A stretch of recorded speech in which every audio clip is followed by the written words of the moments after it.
এক গ্রামে এক সময়ে অরুণ নামের এক ব্যবসায়ী ছিলেন, খুব ধনী।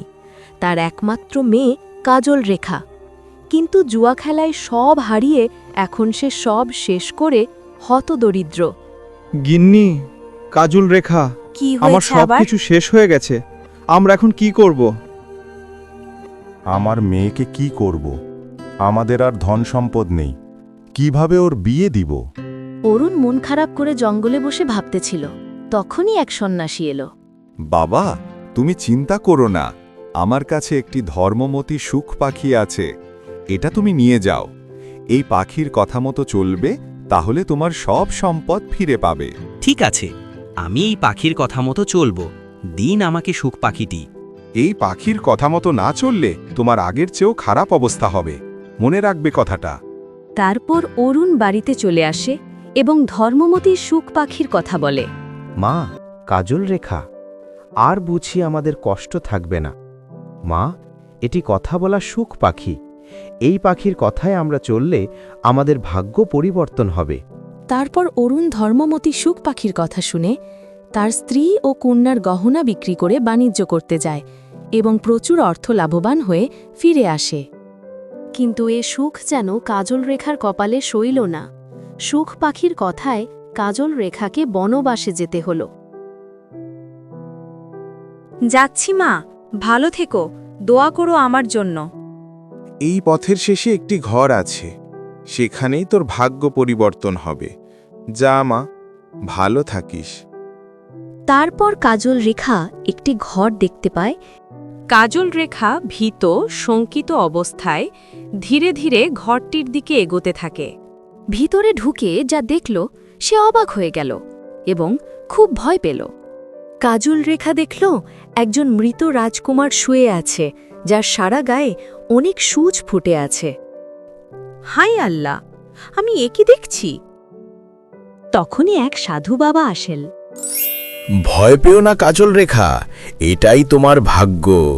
এই মৃত রাজকুমারই তোমার স্বামী। আজ থেকে তুমি তারে স্বামী বলে স্বীকার করে নাও এবং এর যত্ন করো। তারপর সাধু কাজল রেখাকে বুঝিয়ে দিল কিভাবে সূচ রাজকুমারকে সুস্থ করতে হবে। কাজল রেখা পুকুরে পানি নিতে গেল। সেই পথ দিয়ে দুইজন যাচ্ছিল। মাগো, দাসী কিনবেন নাকি? দাসী, খুব বিপদে পড়েছি গো মা। এই দাসীরে কিনলে আমার খুব উপকার হতো। আমার কাছে তো টাকা পয়সা কিছুই নেই, তবে এই হাতের কাকন আছে, কাকন দিয়ে হলে কিনতে পারি। তাহলে কাকনই দেন, আর এই দাসীরে রাখেন। কাজল রেখা হাতের কাকন দিয়ে দাসী কিনে নিল আর লোকটি চলে গেল। তোমার নাম কি গো দাসী? দাসী নাম বলে না, চুপ করে থাকে। তখন কাজল রেখা তার নাম রাখে কাকন দাসী। তুমি ওই ঘরে যাও, ওই ঘরে এক মৃত রাজকুমার আছে, ভয় পেও না যেন। তার পায়ের দিকে একটি গাছ আছে, সেই গাছের পাপড়ি চোখে লাগালে রাজকুমার জীবিত হয়ে যাবে।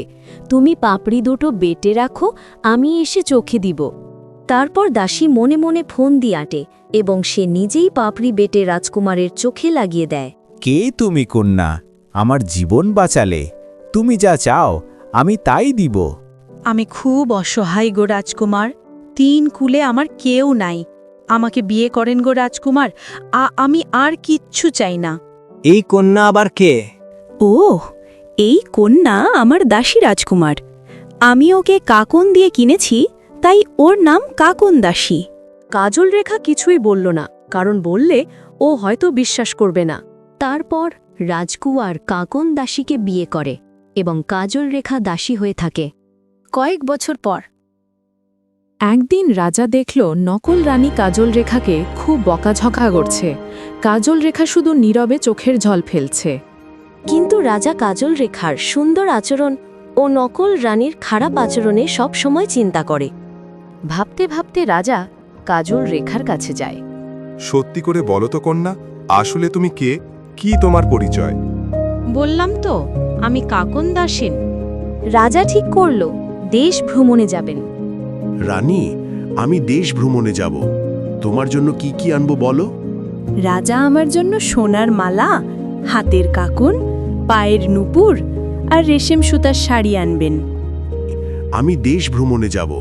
তোমার জন্য কি কি আনবো বলো?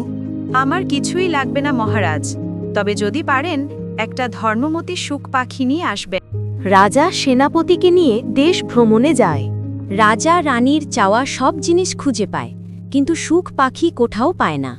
বনি জঙ্গলে পথে প্রান্তরে যাকেই দেখতে পায় সবাইকে জিজ্ঞেস করে সুখ পাখির কথা, কিন্তু কেউ বলতে পারে না।